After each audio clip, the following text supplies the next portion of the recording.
Hello, everyone. Hi, I'm John Dioso, the editor of Ad Age Studio 30. Welcome to Generation Next, an event series presented by Ad Age in partnership with Facebook. Generation Next features in-depth discussions on the importance of improving diversity, equity, and inclusion in the industry. And today's topic is why mentorship is so important to create diverse workplaces.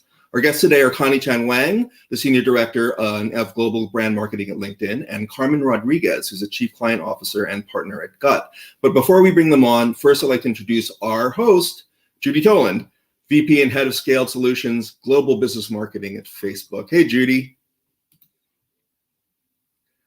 Judy, are you muted? You're muted. I see a little microphone. There you go. Hi, John. Good to see you again. Good to see you. So great to do this with you again. Thank you so much for doing it. Before we get started, just a quick reminder, everybody. For the past year, the List, an advocacy group of marketing, advertising, and media leaders assembled by Ad Age in partnership with Facebook, has been working to come up with a concrete way to defeat unconscious bias by working to address the diverse talent crisis in the industry. I'm excited to announce today that the List, in partnership with Management Leadership for Tomorrow, has just selected the first class of mentees for the List pilot mentorship program. And we're in the process of notifying the mentees, and the official program will launch later this month. So you'll hear more about that in the days to come. Two of the List mentors just happen to be joining us today. But before we get to them, Judy, I'd like to hear a little bit about your experience as a mentor and a mentee, and how that's informed your career and your role overseeing Facebook's diversity initiative, Elevate. Of course. Well, thank you, John. And it's so great to have this forum again today. I mean, mentorship and the idea of not only mentoring others, but being mentored has been critical to my entire career journey, and has ended now as I have been so blessed to be able to be the Facebook Elevate sponsor. In reflecting on this conversation today, I really wanted to highlight two pivotal moments on my mentoring journey for all of those listening. One was my very first formal mentor that I had when I was a young engineer. I was an automotive engineer designing the interior of cars. And this gentleman was a senior executive. He was a Black man that had ascended very high within the automotive industry. And he sought me out as a mentee. And he provided so many great nuggets of information. He instilled and spoke confidence into me. He told me to make sure that I prepared for every meeting. He said that hard work would pay off. But the main thing he said was that make sure you have a board of mentors. I should not be the only one.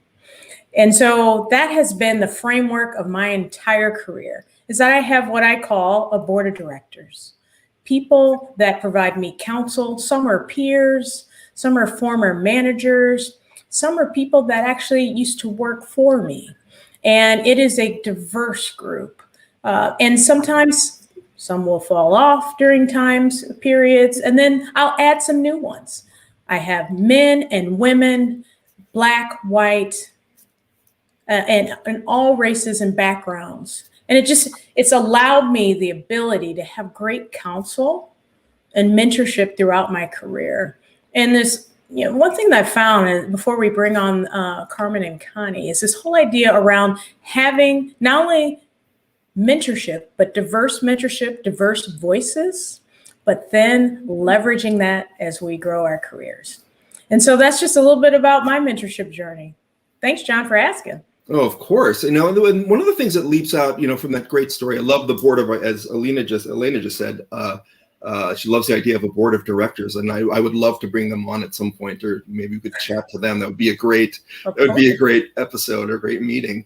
Is that, how mentorship itself is a two-way street for not just the mentee who gains so much of that wisdom, but for the mentor themselves and what they get out of that relationship. And I was wondering, going back to that first mentor that you mentioned in the automotive industry, what did he say when he reached out? You said that he reached out to you to say, I want to mentor you. What was his motivation? Yeah, and it's something that's really, it's informed a lot of my, the way that I find mentees as well, is that I was presenting to him and his team. I was presenting on a topic that my engineering team was working on. And he was impressed by what I was doing, but also saw that I was a bit nervous because way back when I used to be a terrible speaker. And I didn't, yeah, I was not good. It was very bad. But, and I think he saw that there was potential there and he sought me out. He also obviously, this is obvious, but there wasn't a lot of people of color, let alone Black women, in these rooms that I was presenting.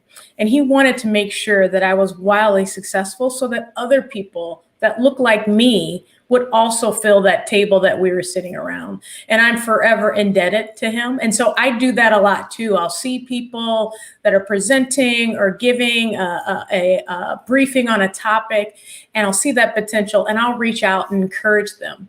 And many will say, Judy, thank you for the encouragement. Could we meet? Could we have a one-on-one? And really the rest is history. I love that. And I love the idea of paying it forward. It's so important to this. Just if we're ever going to make any change happen, we really have to put ourselves out there. And with that, I'm looking forward to a terrific conversation between you guys. Audience members, before we get started, please let us know where you're watching us from. And let's bring on Connie and Carmen. And Judy, take it away. Let's do it. Hi, Carmen. Hi, Connie. Thank you so much for joining us. I look forward to this conversation. I'm looking forward to learning from you guys. So why don't we get started? So I'd love to hear, just based off of some of the things we were just chatting about, how has mentorship played a role in your professional career? Do you currently have a mentor? And, how did you find that mentor? I can start. Connie, would you like to go first? Yeah, of course. Thank you for having me in this session. Mentorship has had a really transformational impact on my career. And I've been really lucky and fortunate to have so many mentors throughout my career. I've had mentors who are mentors in a moment. So somebody who has said something to me along the way that has really just changed the way that I thought about my career, all the way to a really special mentor relationship that I've had for the last 15 years with a woman named Meg Garlinghouse, who is now the head of social impact at LinkedIn. I met Meg when I first started in Silicon Valley and in consumer tech. I joined Yahoo 15 years ago. Meg hired me onto her team. And as an Asian American woman entering into a predominantly white corporate America, I really needed someone to show me the ropes and show me how I could adapt to this culture in a way that really leveraged my own strengths as an individual. And a couple of things that are lessons that I've learned from Meg that I continue to leverage in my career today. There are three main ones. One is the power and the importance of relationships. So when I joined Yahoo and worked on Meg's team, our team was pretty small. We had maybe 5 to 10 people on our team at any given time. The company was about 15,000 employees. And whenever people asked Meg how many people were on her team, she would always say 15,000 people. And what she meant by that was that no particular individual or team can really drive large-scale change without being able to influence those around them, and particularly influence those who were in positions of authority and resources. And that was really telling and eye-opening for me. Is as an Asian American woman, there was so much I was trained around in my culture around having deference to authority, not challenging or questioning authority. And here I was being taught that actually great ideas can come from anywhere. Even if I'm the lowest person on the totem pole, I am responsible for influencing authority and bringing them along the journey as I drive large-scale change. So that was the first, was really understanding the power and importance of relationships and learning how to influence at all levels of the organization. I think that's been critical to my career. And the second is that she's believed in me more than I believe in myself. So every time I have an opportunity now, whether it's the opportunity to join a board, to take a promotion, to take on a new project, I call her, and 100% of the time she will tell me, no one can do this job better than you. And that confidence that she has in me gives me more confidence in myself. And I think particularly when often I might be the only Asian woman in a room, having somebody who is an ally on my side is really helpful for me to take off that self-doubt and to show up and be fully myself. And then the last lesson I will share is wisdom that her father shared with her going to college, which is to take the professor and not the class. And what this means, and it's driven every single career decision that I've made in my career, which is it's more than just the company or the team or the job or even like what you're doing in your job. It's about the people that you're surrounding yourself by. And are you learning and growing and being challenged by these people? So if Meg is watching, she has been instrumental, continues to be instrumental in my career. And I will pass it on to Carmen to share her amazing mentorship story. Yeah, so first of all, thank you so much for having me here. It's such an honor, and it's such it's so great to be able to share our stories and hopefully inspire people that are seeing us and listening to what we have to say. Yeah, I have again, like you mentioned, I'm very fortunate also to have been surrounded by a lot of people that were that wanting to champion me. And I think championing is a word that is so important, more even than the mentorship meaning, because it's about having someone that's going to stand up for you. And I started super young working. I started at 17. And my first client back in the day, that's like 24 years ago, saw how dedicated I was, how committed I was, and decided to take me under his arm and teach me and stand up for me, in the sense that asking me to be in the room, having me in important meetings and teaching me. And more than just bringing me along was the fact that this person was always very, very transparent and very honest. So the relationship was always about telling me the do's and the don'ts, the things that I should be doing and the things that I was not doing quite well.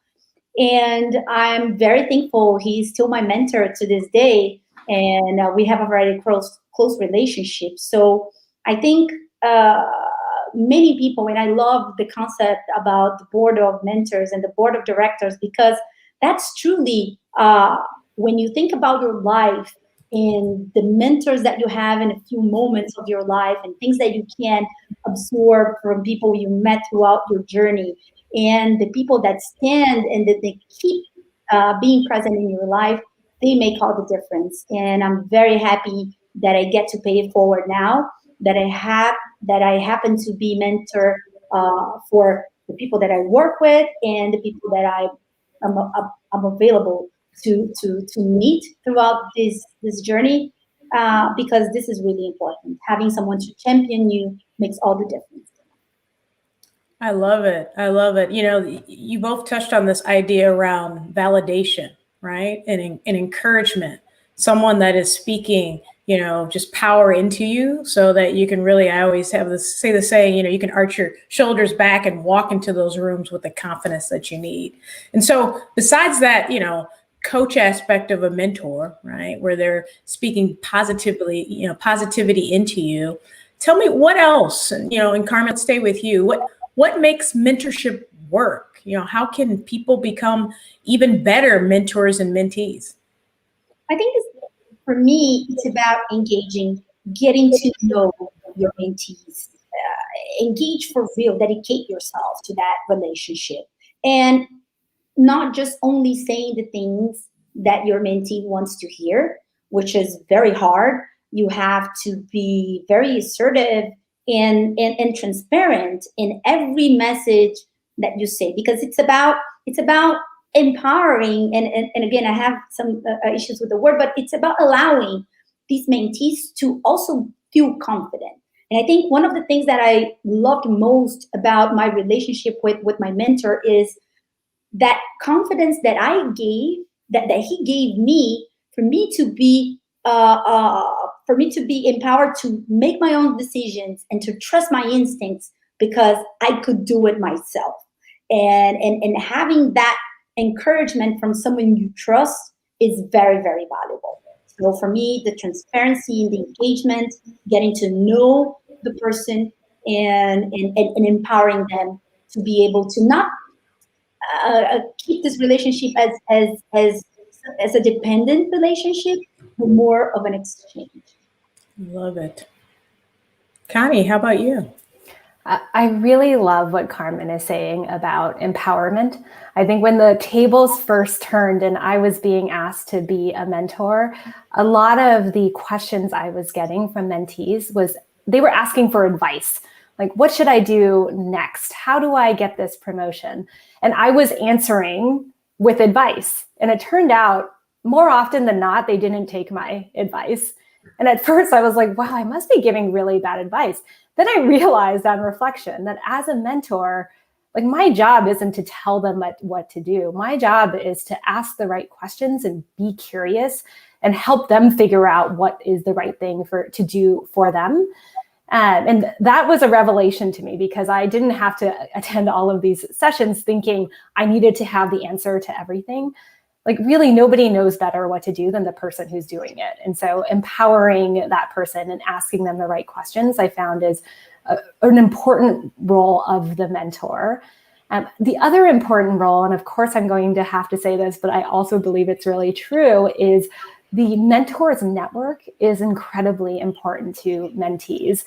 And as the mentee is trying to figure out how to tackle a certain problem, like while I may not have all of the answers, I may know people who have insights into the questions that they're asking. And so I do a lot of connecting the dots and ensuring that my mentees get a good perspective from people who have answered the questions that they are asking beyond just myself, and really opening up my network to people. And I have to say that because that is LinkedIn in a nutshell, is how do you leverage the power of your relationships and your networks to move your career forward.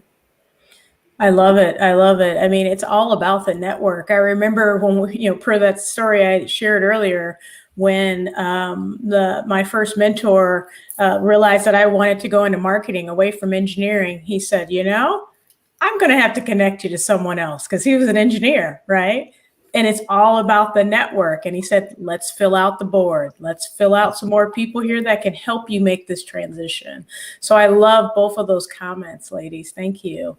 Why don't we keep this going? I'd love to hear a bit more, and I'll let, you guys can figure out who think should go first. But what constitutes a truly successful mentoring relationship? Connie, you've been very, lucky. I think 15 years, that's like amazing, right? But not all mentorships relationships have to be that long. And I just love to hear from both of you guys. What do you think is truly successful when we talk about mentorship? I can say a little. I honestly don't. Having a long-term relationship with your mentor is amazing. I had my relationship with my mentor for 24 years, which is my career, my entire career. But I think it's also you having very clear, what do you want from that relationship? What is your goal? And sometimes, to Connie's point, which is amazing, sometimes it's a moment. Sometimes it's a moment. It's a couple of hours that you spend talking to someone that will change your life, that will inspire you so much.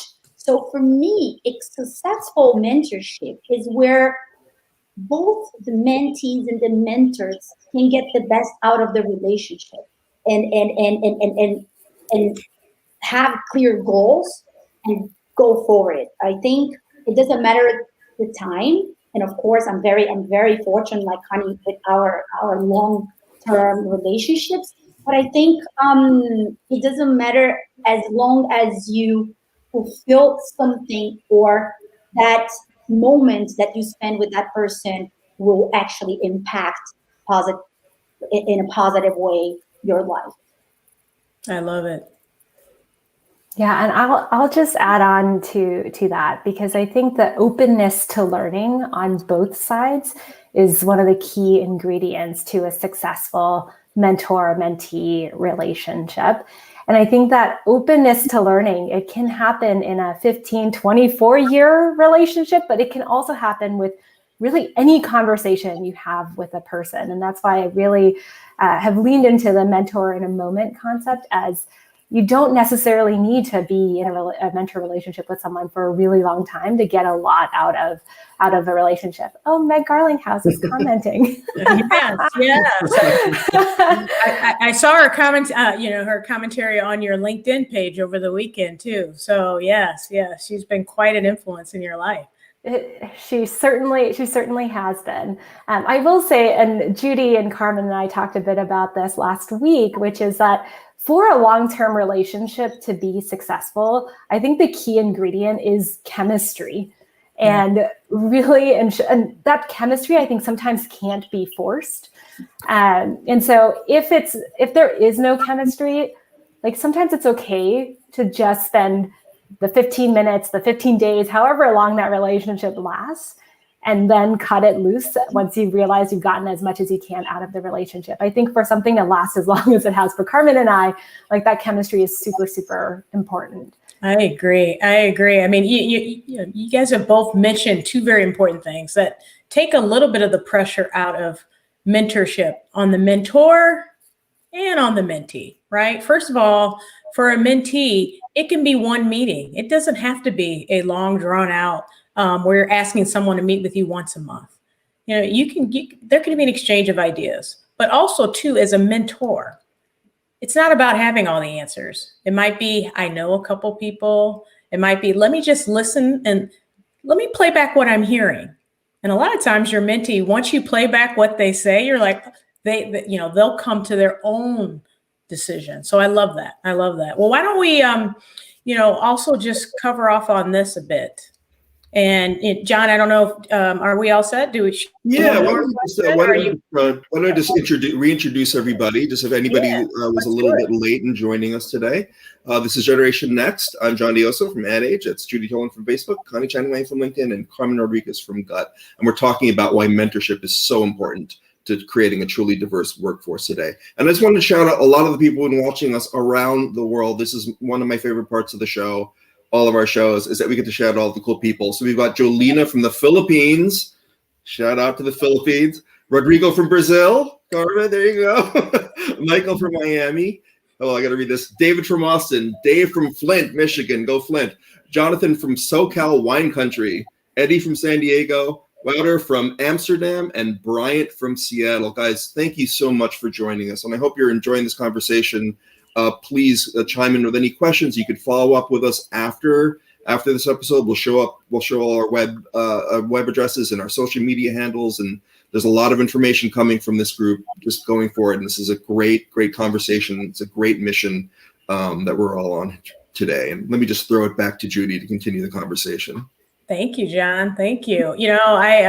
I won't take offense. There's no one from Chicago because you've already got me here holding it down here in Chicago. So it's awesome. All right. So, I'd love to kind of move on to, this is like the really meaty stuff where I get a lot of people asking. And I remember when I was 22, fresh out of school, I was like, how do I find a mentor? Who is this magical man or woman that can help me? How do you find a mentor? Are personal references good? How do you approach it? I'd love to get both of your opinions. Carmen, maybe we could start with you. I think that's a tough one because being in that position, I was fortunate that I was working. My mentor was my client, and I think I would look for either programs like our program that is the list, and it's amazing, and I'm so happy and honored to be part of it. That will help opening the doors for mentees and mentors to connect, and the MLT to amazingly helping us with the program. But I would say look for people in your network, look for in your school when you're studying college. I remember I had a few teachers at the university that I connected with, that I liked a lot. And then I started talking to them. They had agency experience, and I wanted to get into the agency world. And I was asking around, how can I get an internship, or how can I start looking? So I would say you need to look for around you and around the network and in your school for people that will start that. And it's a journey. It's something that you will come across, and you need to pay attention. Sometimes a good mentor, it's right next to you, and you're not looking at the right place, or you're not paying attention. I love it. You're right. Sometimes it's right there in front of you, and you're kind of missing who someone could be an amazing influence in your career and in your life. Connie, how about you? I could not agree more with Carmen's advice on paying attention and looking all around you for opportunities to connect with a mentor. I think, Judy, you talked about how often you are giving feedback to people during meetings, helping them excel, and those people end up reaching out to you and saying, hey, can we meet? I'd like to learn more from you. I think those are amazing opportunities when somebody more senior or even a peer takes an interest in your work. Taking that opportunity to potentially build a relationship is a great starting point. Another is if you see somebody presenting amazing work and you want to learn more about that work, reach out to them and ask them questions about that work and how you can get involved. I think on the mentee side, we talked a bit about this earlier, but being really clear about your goals and what you want to do really helps mentors. It helps mentors connect you to the right people. It helps them give you the guidance. It helps them look out for opportunities for where you might go next. And so I think number one is being super, super clear about what your goal is. And then when you've identified somebody to reach out to, really doing your research and your homework around who that person is and why you think that person can help you achieve your goals. And if you have ideas for what that person can do for you, like, I love that. I don't think that's presumptuous. Like, I love that when somebody says, this is what I want to do. This is why I think you can help me. And this is how I think you can help me, because it makes my job as a mentor much easier to have that clarity of goals and expectations. Great points, Connie. A couple other suggestions. Many of you may be in an organization that has an ERG. There's many times that you can reach out and find a mentor there. And remember, if you have a board, it's less pressure. You can pick a couple people to provide you insight in your community. You might be on a nonprofit board, someone at your church or in your neighborhood. There's various people that can be your mentor on various levels and see you in different situations, right? And so that's just really important. And also remember that sometimes you may ask and they just may be too busy. It's okay. Don't worry about it. If you got a board of directors, you just keep it moving. I think that the last thing I just want to highlight as we round up this conversation is this whole idea around, if you truly have this board of directors, and you have a mentor and mentee relationship, there's an exchange. I think I saw Connie, your mentor, say that she learned as much from you as you learned from her. I think all of us, Carmen, myself, as mentors, we could say the same thing. And so when you get that nice chemistry, you share a lot of great information together, and it's a mutual exchange. So let's round this up. We're obviously women of color here, and how has mentorship very specifically, either as a mentor or as a mentee, affected your relationships with your colleagues? And for many of us, we work in more male-dominated areas or industries. How potentially has that affected your career journey? I'd just love to get your frank, transparent feedback about that. I think for me, it really shaped who I am in my confidence. It was always a male-dominated industry. Now, being in the U.S. as a Latinx women leader, I think my confidence was built by the support that I've always had from mentors, from my peers. They're also my mentors today, my partners. They're amazing. They are an amazing support system. So I think for me, it was always that shape and the confidence that I've got. Oh, Stefan, my first boss. So yeah, he gave me the first chance of my life. I will be forever grateful. And I think this is the support system. This is the type of confidence that you need to move forward. Yeah, and I'll just quickly add to that because I know we're coming to the close, which is my mentors have really helped me understand corporate culture and navigate corporate culture. It was not something that was innate to me. And second, as Carmen mentioned, really helping me with my confidence. And now that I am also on the other side as a mentor, a lot of folks have come to me to tell me that I'm one of the first Asian women who they've ever worked with or has seen at a certain level. And that, I think, is sort of my obligation and responsibility is to take all the lessons that I've learned from my mentors and to imbue that into the next generation of upcoming leaders. That's right. What is the saying, right? Many of us may be the first, but we sure as heck are not going to be the last in that room. That's right. Right. Yeah. That's terrific. Thank you so much, guys. Judy, Connie, and Carmen, this is such an amazing conversation today. Thank you, everyone, for joining us today. Please join the conversation going forward. This conversation is not over. We're going to track the progress of the list on the pages of AdAge, adage.com, and Facebook Elevate, and follow the list online and on social media. Thank you guys again for joining us, and see you next time. Bye, everybody. Bye. Bye.